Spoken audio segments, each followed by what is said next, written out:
con este hermoso candombe para Figari viajamos, aunque sea virtualmente, al Uruguay, Néstor. Sí, porque mañana por la tarde asume el nuevo presidente, Yamandu Orsi, va a recibir la banda presidencial de manos de Lacalle Pou, de Luis Lacalle Pou.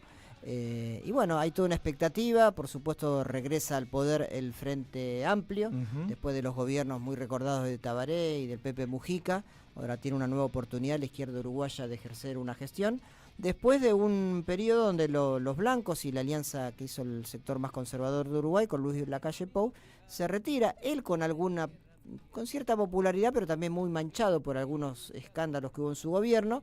Pero bueno, Uruguay es un país donde las transiciones son bastante pacíficas y se genera expectativa también de un nuevo gobierno de centro-izquierda o de izquierda en nuestra región. Así es. Bueno, y para conocer un poco más qué es lo que está ocurriendo allí o cuáles son las expectativas en relación a esta asunción, está en comunicación para charlar unos minutos con nosotros Camila Ceballos Lerete.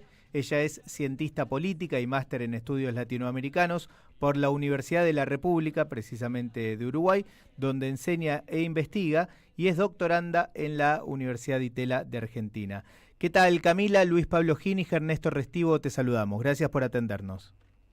No, ¿cómo andan? Buenas tardes. ¿Todo bien? Bien, bien. Muchas gracias, de verdad. Muchas gracias de nuevo. Bueno, Camila, a ver, un poco el escenario lo pintaba Néstor. ¿Cuáles son las expectativas de la sociedad uruguaya en relación a lo que puede ocurrir a partir del gobierno de Yamandu Orsi, o si querés, las principales demandas que tiene hoy la sociedad uruguaya? Bueno, sí, en la presentación ustedes decían algo muy interesante que tenía que ver con nuestra transición. Es una transición bastante más larga que en Argentina, ¿no? Imagínense que Orsi ganó el 24 de noviembre y va a asumir recién mañana. Son prácticamente 90 días de transición que, lejos de parecer como un momento tranquilo, en las últimas semanas se fueron generando algunos conflictos, sobre todo vinculados a la materia económica. Allí es donde se generan algunas incertidumbres que tienen que ver justamente con algunas de las demandas de la ciudadanía, vinculadas sobre todo a los precios, a la carestía, al tipo de trabajo y al nivel de trabajo que están teniendo los uruguayos. Allí por ahí hay algunas de las expectativas o demanda de la ciudadanía. La segunda demanda, que en realidad tiene que ver, el orden de prioridad de la ciudadanía es el primero, vinculada a la violencia y a la criminalidad. Allí están las principales preocupaciones de los uruguayos y uruguayas. Y el tercer dilema o demanda se vincula al aumento de la pobreza infantil, que empieza a ser un problema estructural en el país.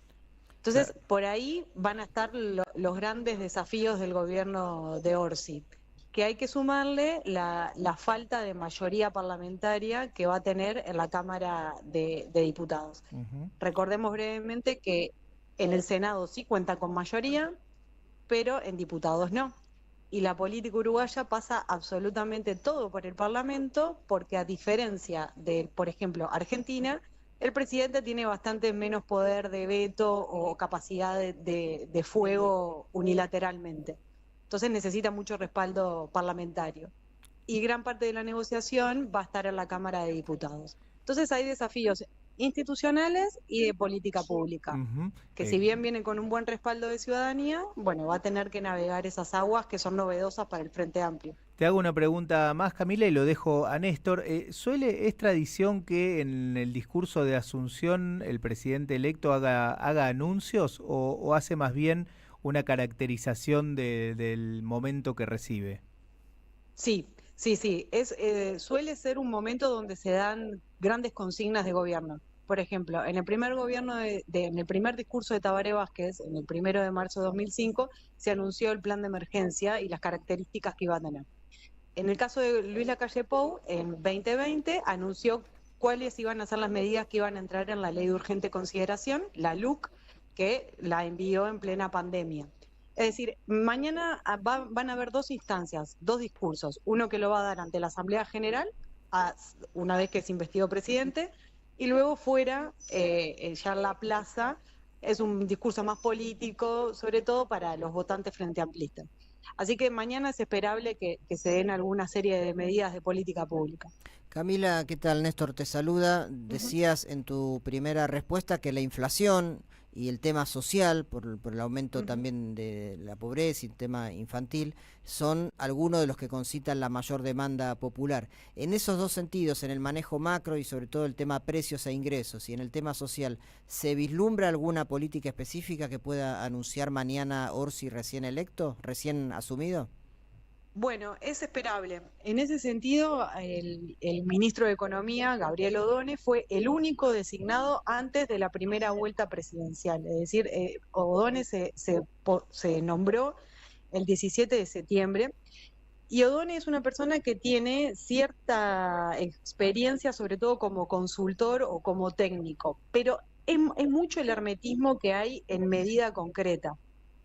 Se habla de algún IVA personalizado para tarjetas, para el uso de tarjetas con débito, para familias con hijos, pero en realidad no ha trascendido medidas concretas. Entonces, hay mucha expectativa al respecto.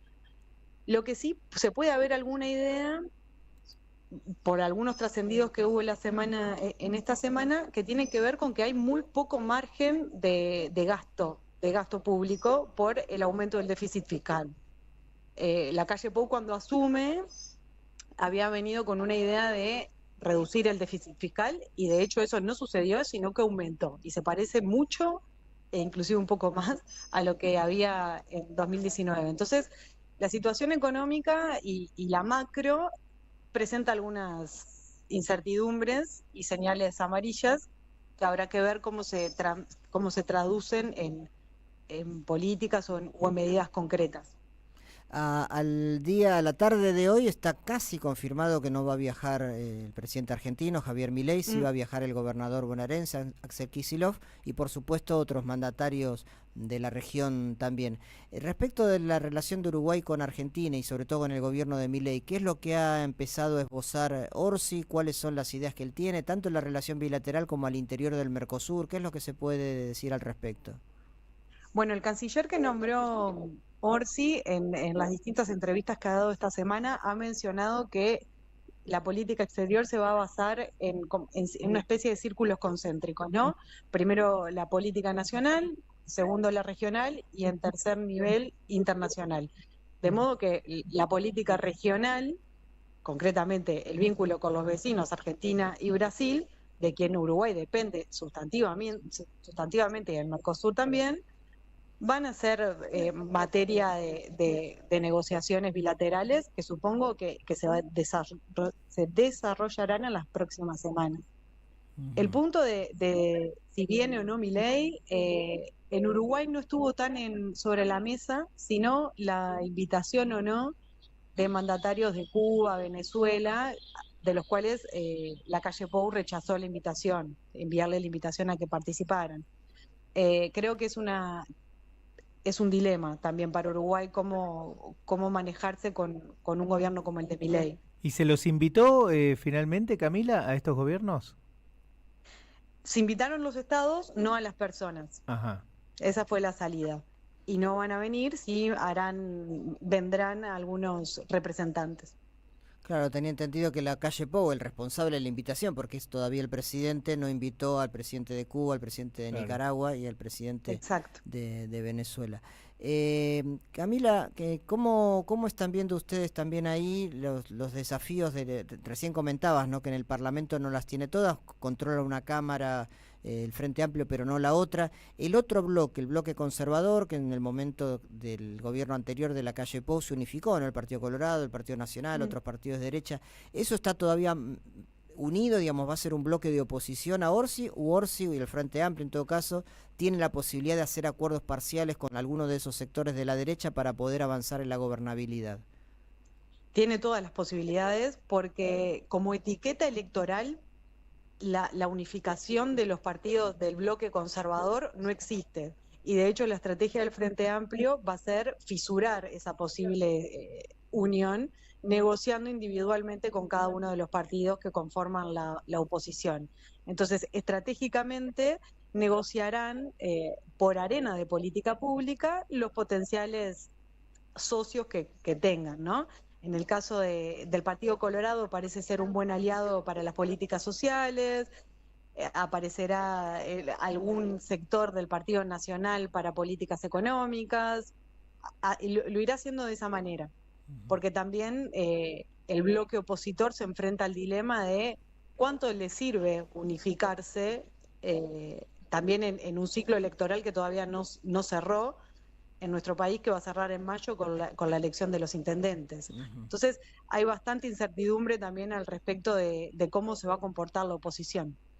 Y la última de mi parte, en un escenario internacional tan tumultuoso con lo que está pasando en Ucrania, en Gaza, el trumpismo y demás, ¿cuál te parece que van a ser las principales directrices de la Cancillería uruguaya? ¿Cómo se va a ubicar en todo caso Uruguay respecto de estas líneas de tensión que hay en la geopolítica mundial y en la región en particular?